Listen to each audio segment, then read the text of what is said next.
In a world where ambition burns bright, love can be the most dangerous dream of all. A working class man with nothing, a wealthy heiress with everything, and a fragile woman who knows too much. When Chike Ugonna rises from factory worker to high society, he finds himself caught between two lives and two women, the radiant and privileged Ruby Lawson and the lonely, desperate Agnes Chuka. But success comes with a price, and one tragic decision could shatter everything: desire, guilt, temptation. How far will one man go to claim his place with the elites? Once upon a time, there lived a young man named Chike. Handsome, well built, and humble, he came from a poor, modest background. Though he had little to his name, Chike's appearance was striking, his charm undeniable. His eyes blazed like those of a tiger, intense, sharp, and fearless. It was a fearsome kind of beauty, the kind that turned heads and made women chase after him. But Chike wasn't interested, not because he hated women, but because life had trapped him. He was too consumed with trying to escape poverty. Each day was a struggle. His dreams had no room for love or distraction. He wanted to be rich. He wanted to be free. He wanted his life to have meaning beyond the daily grind of survival. Scraping the bottom of the pot had become a daily reality. It wore him down. It made him despise the very sight of poverty, of managing, of the vain consolations that came with hardship. Each time things got tight, and they often did, his father would sit him down and say, "My son, life does not consist in the abundance of wealth. Learn to be grateful for the little we have. The lessons you learn from struggle are far more valuable than solving the problem only to make a greater mistake." And Chike would nod, but deep down he was torn. Chike's mother was a housekeeper, quiet and soft spoken. She earned just enough each month to get by. She carried herself with humility and wisdom that came from years of silent endurance. Her face bore gentle lines of sacrifice, and in her eyes were buried the weight of unspoken worries. Yes, they were struggling. Yes, life was hard. But within their small home, there was love, there was laughter, there was something like happiness, at least for now. Still, what worried her most was not their poverty, it was Chike. She had watched her son grow restless, watched his frustration deepen day by day, and now, after much reflection, she had come to a conclusion. Her son was desperate, too desperate, desperate to break free, desperate to escape poverty at all costs. One evening she sat with him, her voice calm but firm, layered with years of pain and insight. "My son," she began gently, "nobody prays to be poor. But in this life you must be wise enough to know when a situation is teaching you, not destroying you. Sometimes life delays certain things, not to deny you, but to prepare you." Chike didn't respond at first, then burst out, his voice trembling with a mix of anger and exhaustion. "Mama, what's wrong with me hating poverty? I am tired. I'm tired of this life. I don't want anything to do with suffering again. God forbid." "Amen," his mother said softly, but her eyes stayed locked on his. "Still be patient, my son. Don't be covetous. Follow life's lead. Take steps one at a time. The right things done the wrong way still lead to destruction."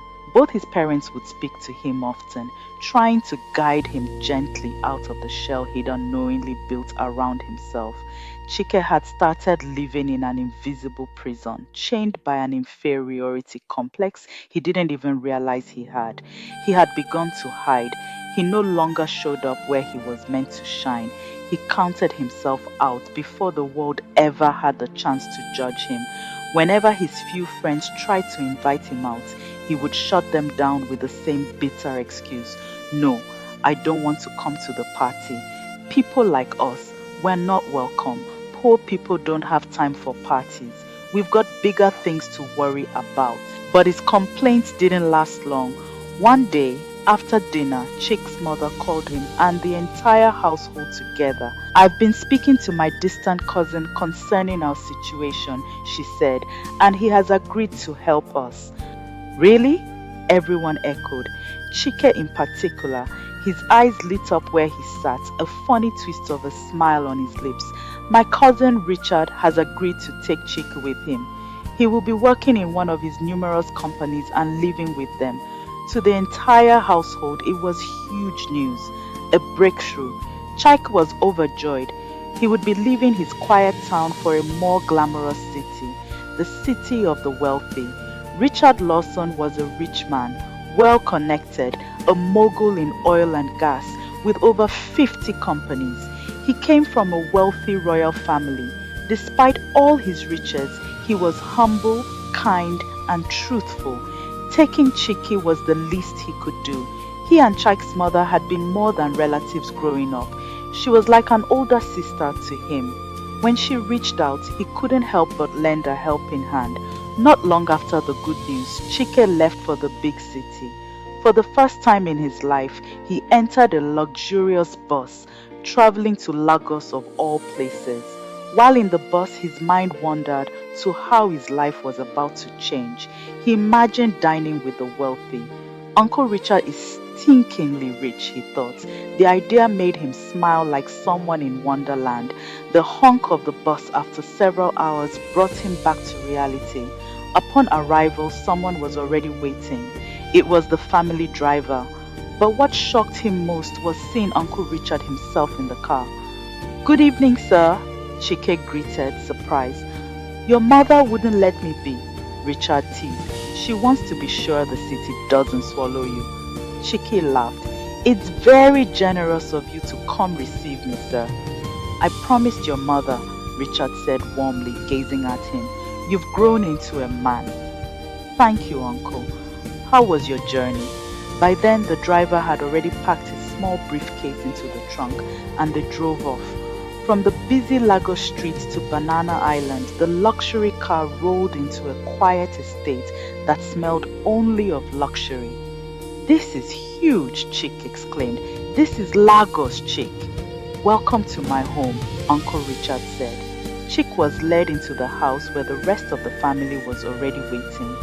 "Lillian, my nephew Chike," Engineer Richard introduced his beautiful wife. "Welcome, Chike," she greeted politely.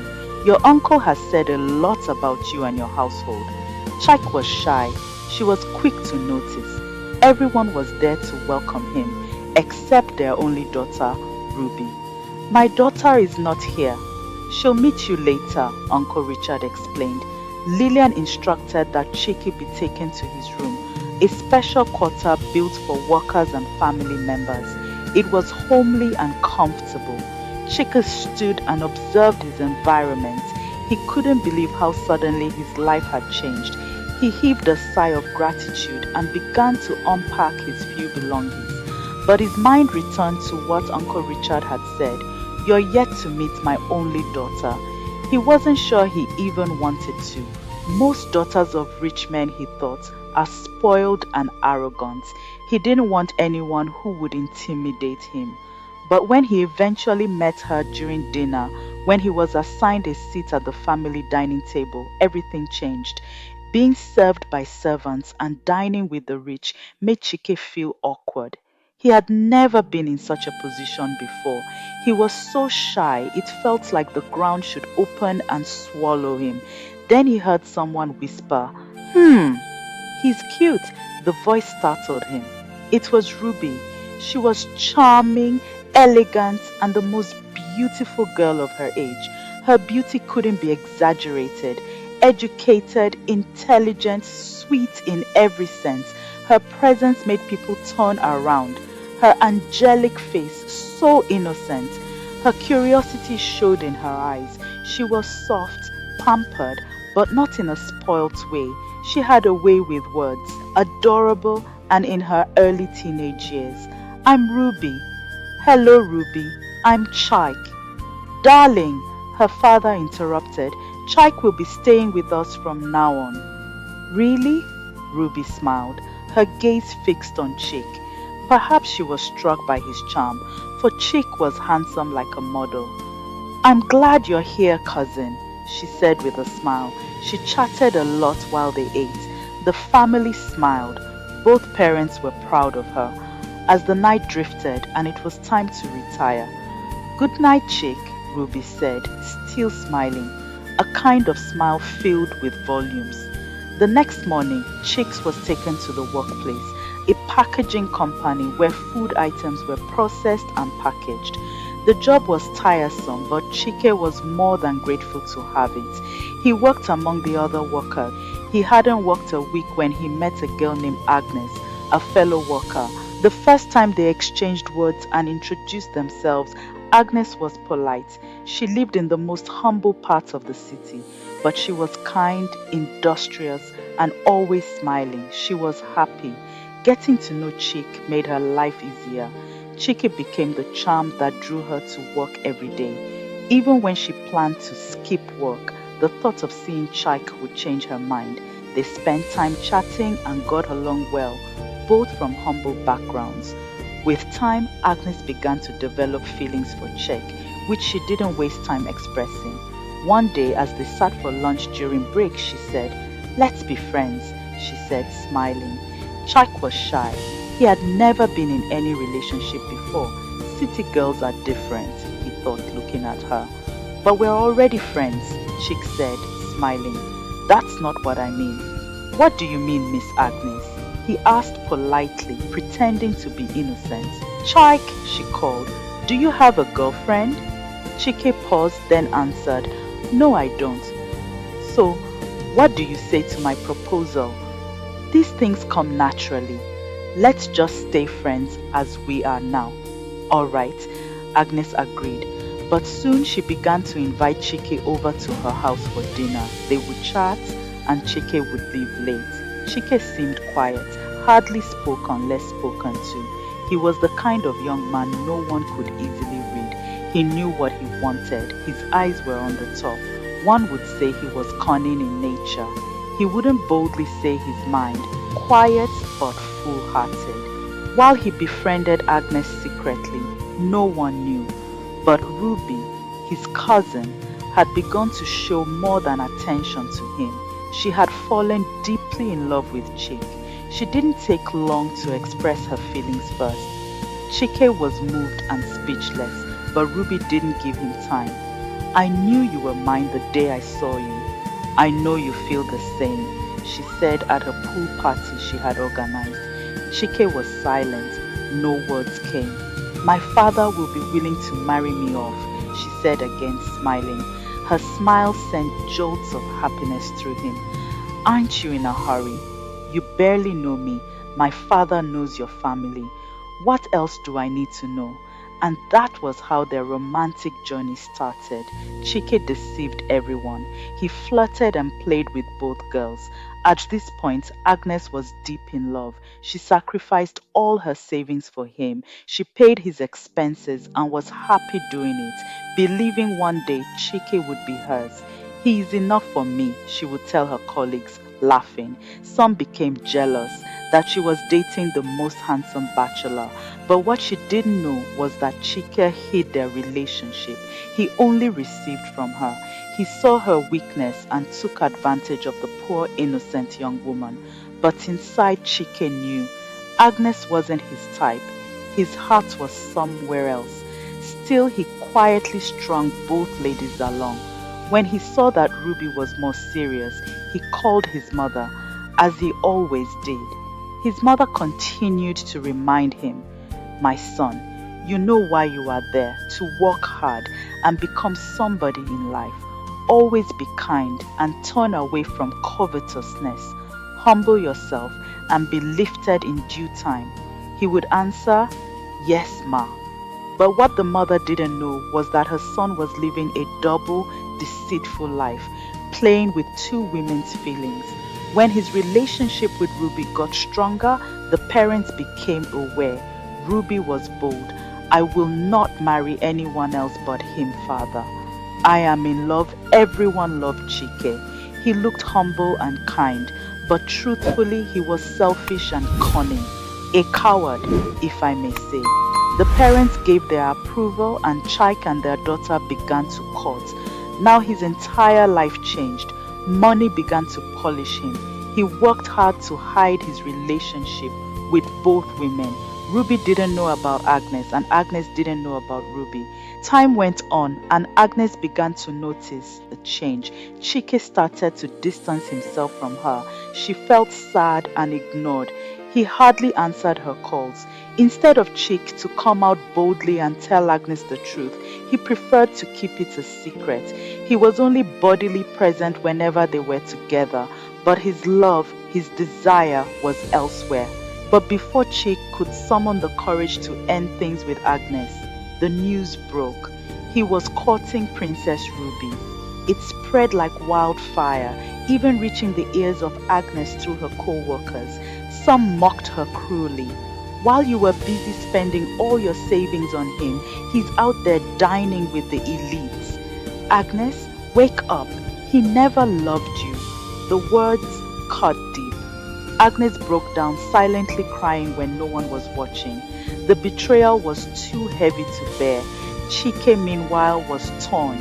He wanted to end the relationship, but the opportunity to marry into power and wealth was too golden to throw away.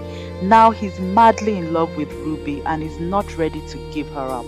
Then came the shock that struck like a lightning bolt. Agnes, with fear and tears in her eyes, looked him in the face and said, "I'm pregnant." One day in her humble home, Chike sat frozen, as if he hadn't heard her. "Pregnant?" he echoed. "Yes, my love," she said. "I'm carrying your baby." Chike's world spun. He was speechless, terrified, still haunted by the guilt of Agnes. Now this? Back at Agnes's home, the confrontation he feared came to pass. Agnes, eyes filled with heartbreak, broke the silence. "Let's get married, Chike." "What marriage? What baby?" he shouted, suddenly on his feet in a rage. Her heart cracked further. His reaction only confirmed what the others had said. She pleaded, "Remember where we started. Please don't leave me now. I have no one but you. I will work for both of us." "But I don't want that," Chike shouted. "I never wanted this. You lured me into this." "Lured you?" she gasped. "What are you saying, my love?" "Don't ever call me that again," he snapped. Rage boiled in Agnes's chest. Through tears and fury, she shouted, "You're leaving me because of her, aren't you? You found someone you think fits your new world better.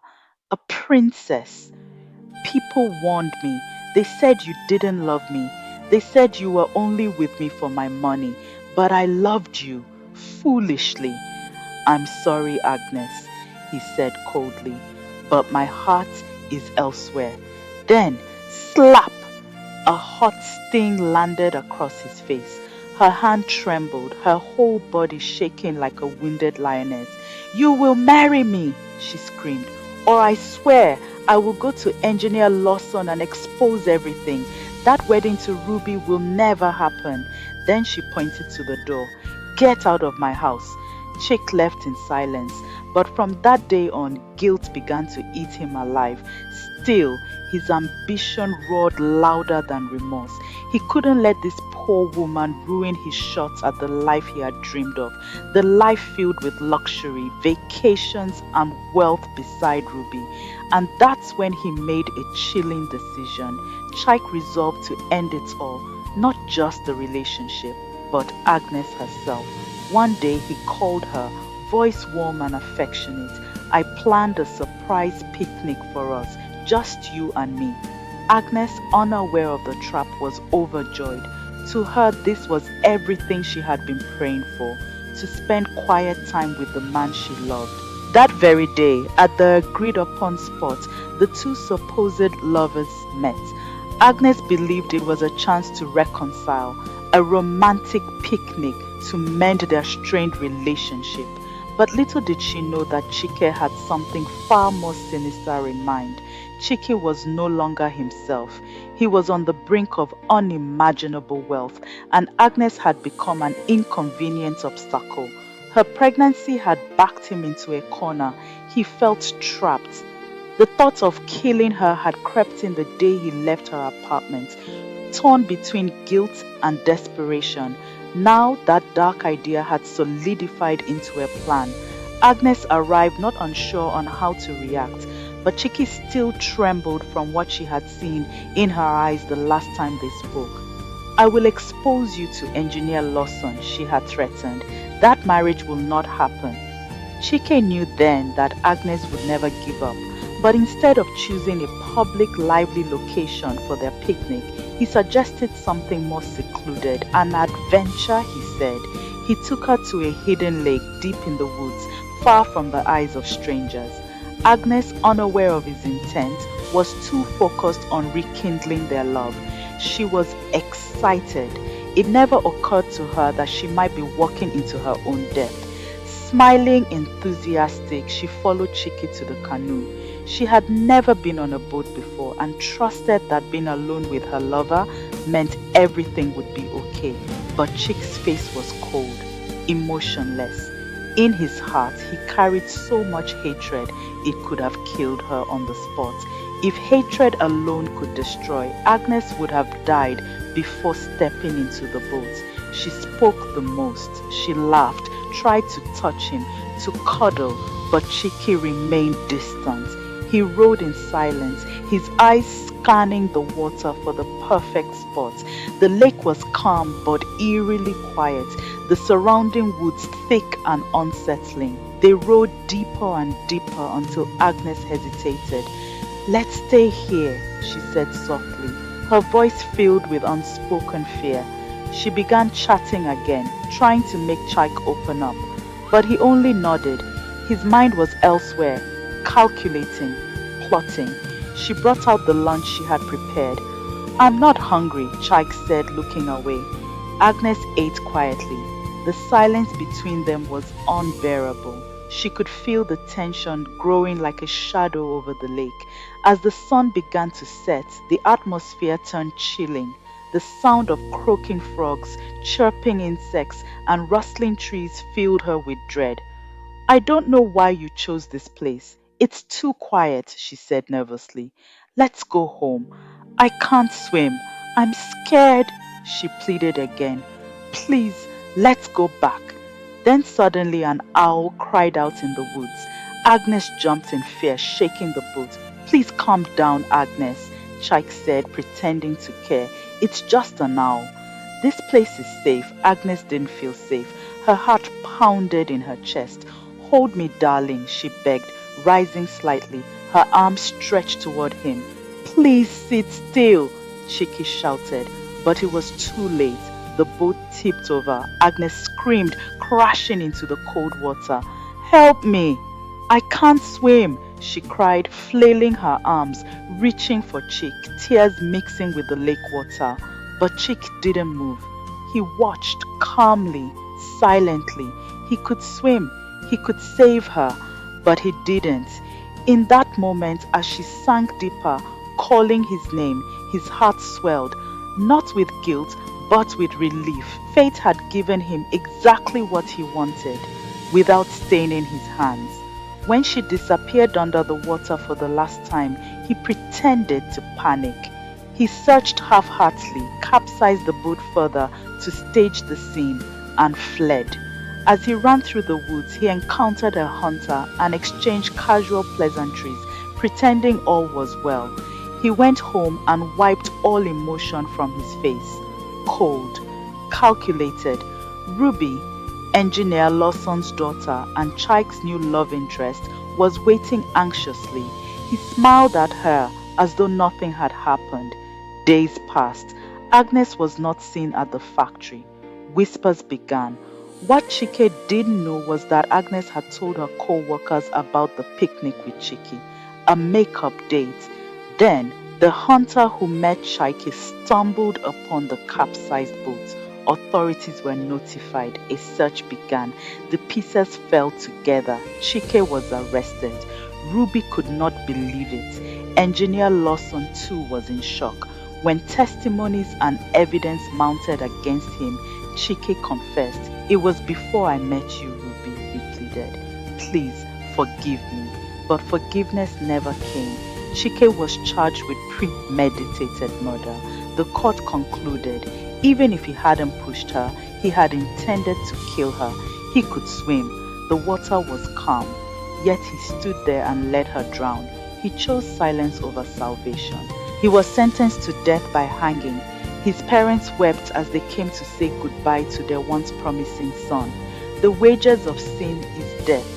It is not what goes into a man that defiles him, Jesus said, but what comes out of his heart. Guard your heart with all diligence, for out of it flow the issues of life. Nothing is ever a coincidence. Let your thoughts remain pure. The love of money is the root of all evil. The end. If you enjoy our videos, please subscribe and turn on your notification bell to stay updated. For more captivating, life-changing content, stay tuned and see you soon.